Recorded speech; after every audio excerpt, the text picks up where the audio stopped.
안녕하세요. 사랑하는 성도님, 생명의 주님이 우리와 함께 하십니다. 우리와 함께 하시는 주님을 찬양합니다. 기도합시다.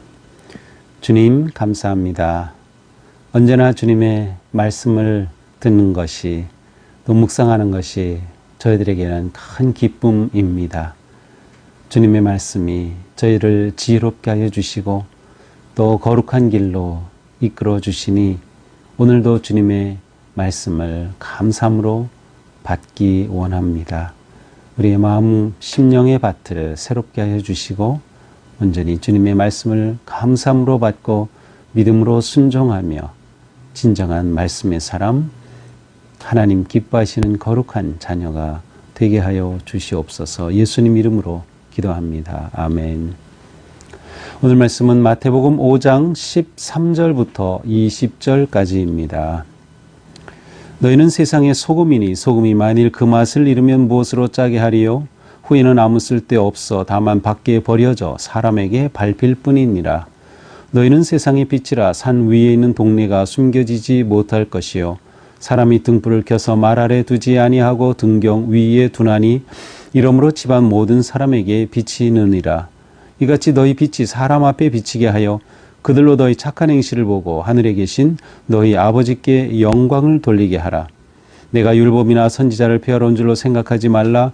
폐하러 온 것이 아니요 완전하게 하려 함이라. 진실로 너희에게 이르노니 천지가 없어지기 전에는 율법의 1.1획도 결코 없어지지 아니하고 다 이루리라.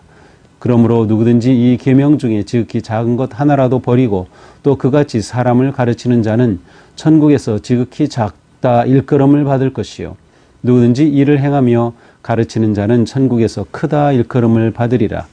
내가 너희에게 이르노니 너희 의의가 서기관과 바리새인보다 더 낫지 못하면 결코 천국에 들어가지 못하리라. 아멘.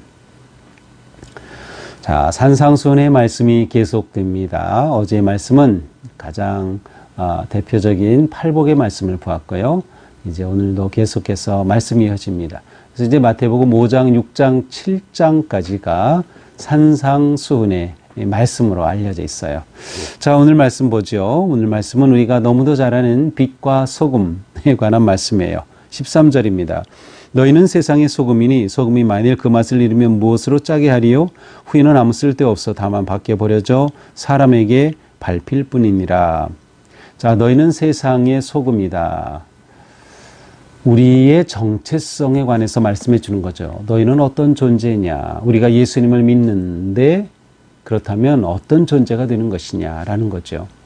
예수님을 믿는 것은 단지 우리가 구원받는다, 또 천국 백성이 된다라고 하는 그것으로 끝나는 것이 아니라 정말 우리의 정체성을 분명히 드러내는 삶을 사는 것과 관계되어 있어요. 그래서 너희는 세상의 소금이다라는 것은 세상을 위한 소금이 되어라 라고 하는 말씀이기도 합니다. 자, 소금의 핵심은 뭐죠? 짠맛이죠. 소금의 짠맛, 염분입니다. 염분이 없으면 소금이 아닌 거죠. 그래서 소금의 가장 중요한 것은 짠맛인데 만약 소금이 그 맛을 잃었다라고 하면 이것은 도대체 아무런 가치가 없는 거예요. 아무 쓸데 없어서 밖에 버려지고 사람에게 짓밟힐 뿐이다. 자신의 정체성을 상실하고 그 삶을 살지 못하면 이렇게 무가치한 버려진 존재가 된다라는 거죠. 14절 너희는 세상의 빛이라. 자, 이번에는 세상의 빛이다. 세상을 위한 빛이라고 말씀하셔요. 자, 빛은 어떻게 해야 됩니까? 산 위에 있는 동네가 숨겨지지 못할 것이요. 그렇죠. 산 위에 있는 동네는 잘 보이죠. 어디서나.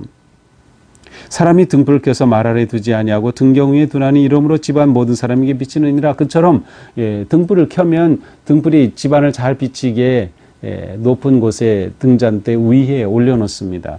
그래서 등불을 켜서 사람이 말 아래 두는 경우는 없어. 말은 옛날에 그 시골에서는 되가 있고 말이 있었죠. 그래서 계량하는 단위인데 그냥 그릇이라고 생각하시면 될 것 같아요. 등불을 켜서 그릇으로 그렇게 덮어놓는 경우는 없어요. 등불은 비추려고 켰으니 잘 보이는 곳에 두어야 하는 겁니다.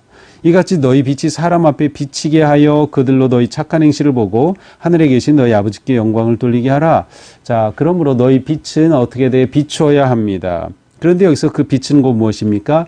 너희 착한 행실을 보고, 너희 착한 행실을 보고. 자, 여기에서 예수님은 우리가 성도로 살아가는, 예수님의 제자로 살아가는 그 정체성을 분명하게 보여주시면서 그 정체성은 세상을 위한 소금이고 세상을 위한 빛이 되는 것. 어떻게 그 역할을 감당하는가를 말씀하시죠. 자, 소금은 또한 빛은 어떤 모양으로든 영향을 미칩니다. 소금이 들어가면, 음식에 들어가면 맛에 영향을 미치죠. 또 부패하는 것을 방지하죠. 보존하죠. 그래서 이 소금은 부패를 방지하고 맛을 내고 생명을 보존하는, 그래서 이 사람이 염분을 섭취하지 못하면 살 수 없어요. 생명 보존에 너무도 필수 요소이기도 하죠. 자, 이렇게 영향을 미치는 겁니다. 빛도 마찬가지죠. 빛도 비춤으로 인해서 어둠이 밝혀지고 구체적으로 무엇인가가 드러나게 되는 거죠. 그러므로 예수님은 우리가 하나님의 자녀로서 영향력 있는 존재가 되라고 말씀하시는 겁니다. 그런데 무엇과 같은? 소금과 같은, 그리고 빛과 같은 존재가 되는 것이죠. 자, 앞에서는 팔복의 말씀을 주셨어요. 그런데 이 팔복의 말씀을 받은 우리가 복된 존재로 살아간다는 것은 세상에서 이처럼 빛과 소금 같은 영향력 있는 그러한 존재로 살아간다라고 하는 것을 보여줍니다. 또한 예수님께서는 우리가 하나님의 영광을 드러내는 삶을 살기를 원하신 거예요. 16절에 뭐라고 하셔요? 너희 빛이 사람 앞에 비치게 하여 그들로 너희 착한 행실을 보고 하늘에 계신 너희 아버지께 영광을 돌리게 하라. 우리를 통하여 하나님이 영광 받으시는 거죠. 우리가 빛이 되고 소금이 될 때.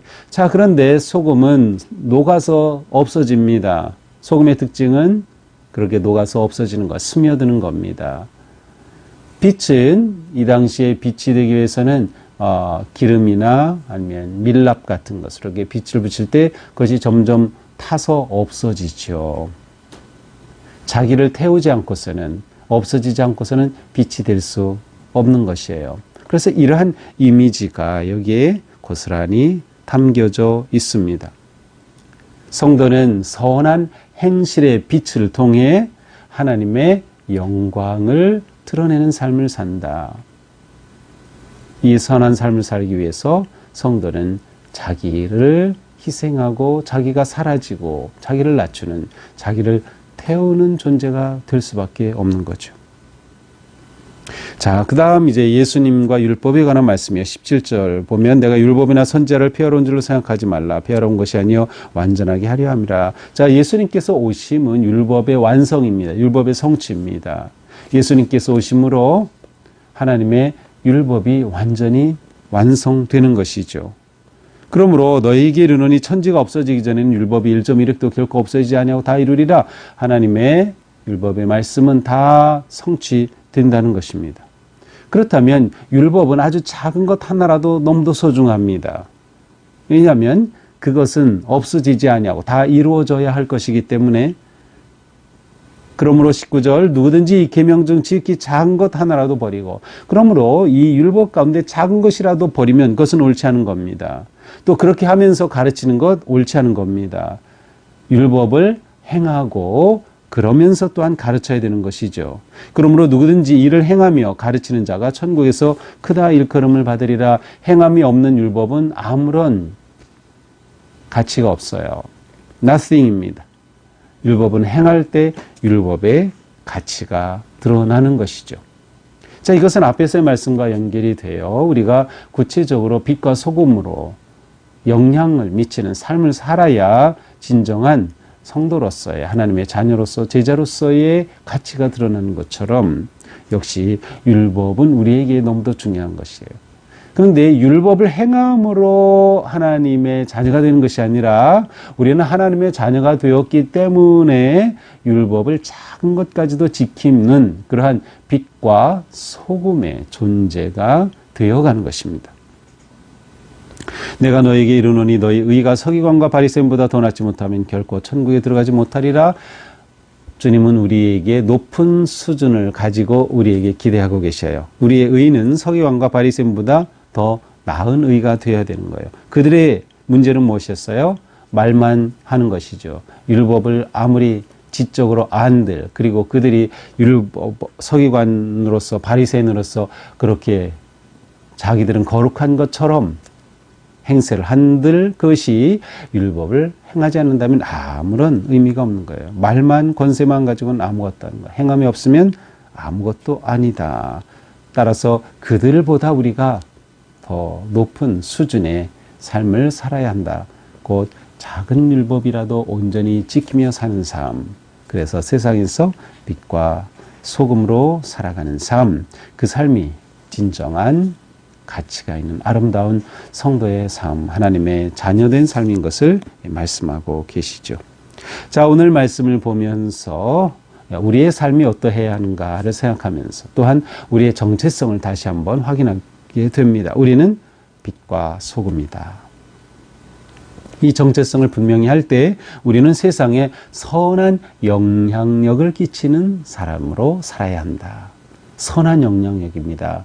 영향력도 부정적이고 악한 영향을 끼치는 사람들이 있어. 이것은 절대로 해서는 안 될 일이에요. 우리는 세상에 선한 영향력을 끼쳐야 돼요. 우리가 선한 영향력을 끼치기 위해서는 그러한 행동이 있어야 됩니다. 우리의 말이 그래야 하고요. 우리의 생각이 그래야 하고 우리의 구체적인 행동이 그래야 하는 것이죠. 이렇게 살 때 우리는 세상 안에 스며들게 됩니다. 소금이 녹아서 사라지듯 우리는 그렇게 스며드는 거죠. 온유함과 겸손함이 여기엔 필요합니다. 하지만 우리의 선한 행실은 드러나게 되는 것이에요. 우리가 이렇게 녹아지고 스며들어 선한 영향력을 끼칠 때 우리의 선한 행실은 세상에 아름답게 드러나고 그것을 통해 하나님이 영광 받으시는 놀라운 삶이 이루어지는 것이죠. 소금은 짤 수밖에 없고 짜지 않으면 소금이 하는 것처럼 성도는 선한 영향을 미쳐야 하고 선행을 하지 않으면 과연 성도인가 물어봐야 하는 겁니다. 오늘 다시 한번 우리의 정체성을 확인하고 오늘도 우리의 삶 속에서 빛과 소금으로 아름답고 거룩하게 선한 영향력을 미치는 그런 우리 삶이 되기를 축복합니다. 기도합시다. 주님 감사합니다. 오늘 말씀을 통해서 저희가 어떤 존재인지 다시금 깨우쳐 주시고 우리가 주님의 은혜 안에서 선한 영향력을 끼치는 선한 행동으로 하나님의 영광을 드러내는 너무도 중요하고 또 거룩한 사명을 가지고 있음을 보여주셨습니다. 주님, 저희가 정말 이렇게 살게 하옵소서. 빛과 소금으로 살게 하여 주옵소서. 스스로 녹아지고 또한 낮아지고 희생하며 세상을 살리고 세상에 희망을 주는 우리들이 되게 하여 주시옵소서. 예수님 이름으로 기도합니다. 아멘. 오늘도 우리의 삶이 이처럼 아름답고 거룩하고 향기롭기를 축복합니다. 사랑합니다.